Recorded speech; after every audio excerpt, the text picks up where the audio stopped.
morning. Today I would like to explain how music has an effect on you psychologically and emotionally. Allow me to do a little experiment on the screen. Now there's going to be a couple pieces, or about 4 pieces. Some you may recognize, some may not. So think about the following. How does it make you feel? Does it bring any good or bad memories?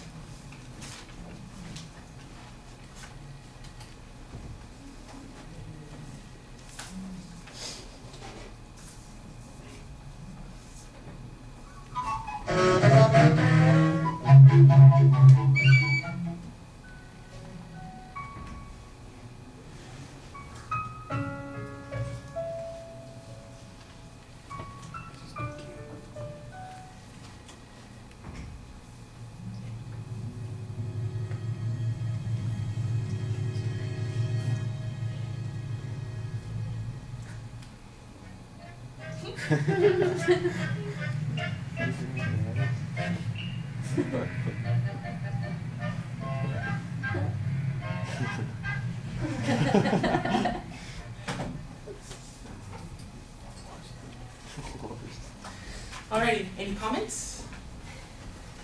I saw that most of you laughed at the last piece. Yeah. Okay. Now I'm sure all of you listen to all different types of music, right? And when you are in a certain mood, you obviously listen to certain kinds of music. I've been researching on this topic for several days, and to make this statement credible, I've looked up at a university in Kansas, and I also did my own experiment, which I will get to later on. The first thing I would like to talk about is about the 3 most heard kinds of music when you're in a mood. Now, rock is one of them, like heavy metal, etc., is used typically to either give you energy when you're doing a rough sport like wrestling, or when you're very angry. The next one is classical music. Now, that's one of my personal favorites. Is when you're kind of relaxed, you want to lay down, just forget about everything, just trying to relax. And smooth jazz. This one is also used for to relax you, but it's also used in get into in a sexual situation. Any other types you guys listen to? Dubstep. Dubstep, that's another one. It gives you energy, makes you dance. Absolutely. Salsa, merengue, all that stuff.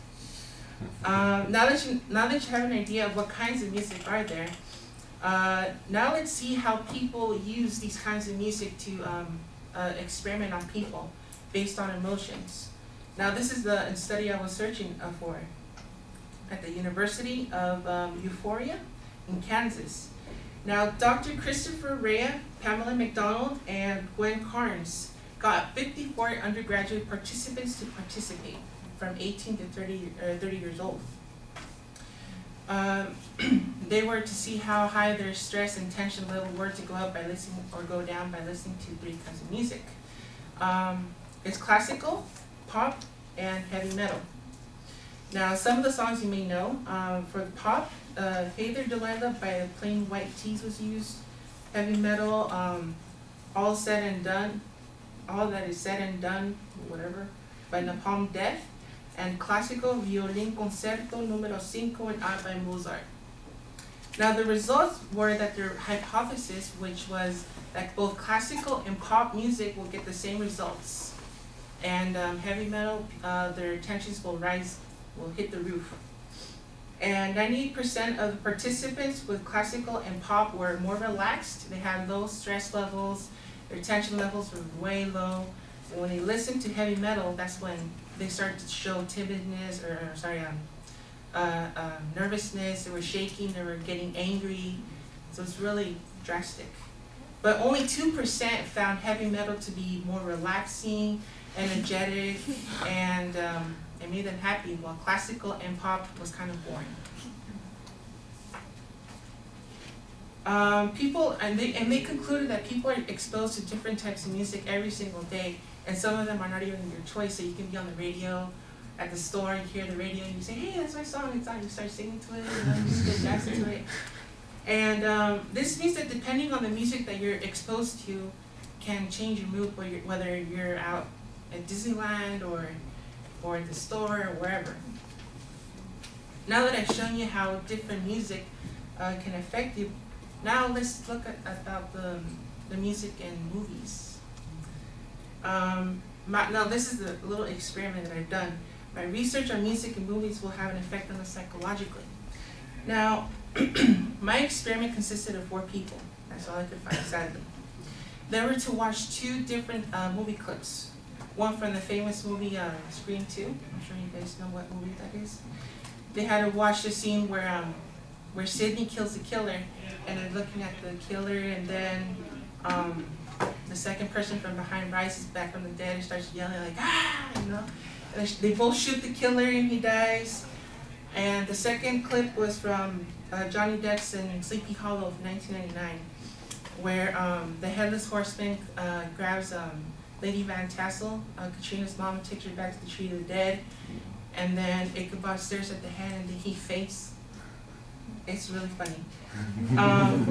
My hypothesis for this experiment was that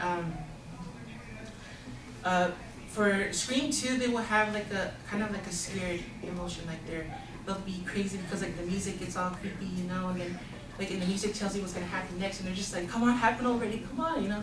And when it happens, they jump. And for Sleepy Hollow, they had a more a laughing effect, like they found it very funny. At the end of this experiment, my hypothesis was true. Now, I want to show you another video. This is from one of my own movies. It's called The Story of Samantha.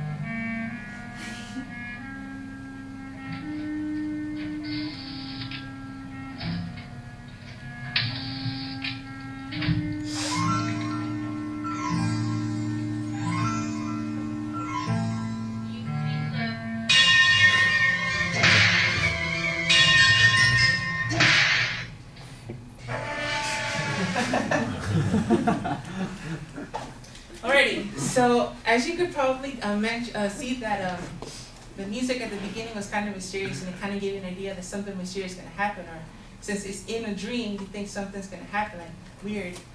But at the end, as you saw, it turned out to be a very funny moment. And the music enhances the moment as makes you feel like, you know, that was just hilarious. And the music in movies like in Scream 2 kind of like gives us a little hint as of like when you hear the violins, it start getting louder and louder, like something's about to happen. When in this video, it just gives enhance the moment. Okay, today I talked about how music has an effect on people emotionally and psychologically. And a lot of times you listen to music every day and it just, you know, it just gives you a feeling of relaxation or angerness, and it's amazing how music it's like a medicine that it either enhances or cures your emotions. Now, yeah, that's about it.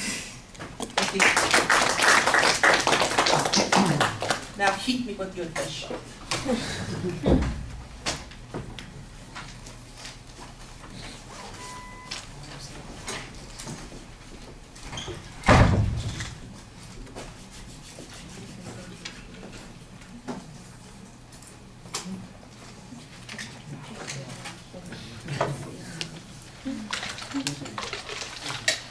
Alex, what did you think?